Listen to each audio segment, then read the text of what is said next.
Ang mensahe tungkol sa Ethiopia. 18 kabanata.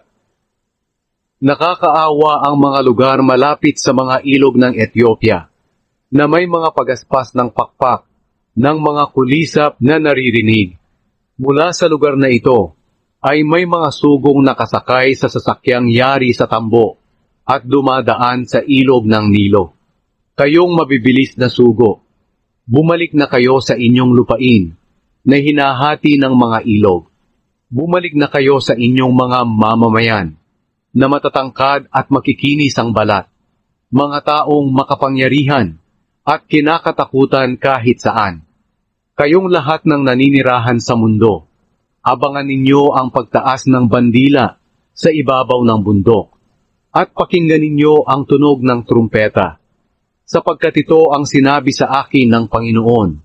Mula sa aking luklukan, panatag akong nagmamasid na parang nagniningning na araw sa katanghaliang tapat, at parang namumuong ambon sa maalinsangang gabi sa panahon ng anihan. Bago pa dumating ang panahon ng pag-ani, sa panahon pa lang ng pamumulaklak ng mga ubas, at unti-unting paghinog ng mga bunga nito, puputulin na ng Diyos ang mga sanga nito. Lilipulin ng Diyos ang mga taga-Ethiopia, at ang mga bangkay nila ay ipapaubaya sa ibong mandaragit at mababangis na hayop. Magiging pagkain sila ng mga ibon sa panahon ng tag-araw at ng mababangis na hayop sa panahon ng taglamig. Pero darating ang araw na tatanggap ang Panginoong makapangyarihan ng mga handog mula sa lupain ito na hinahati ng mga ilog.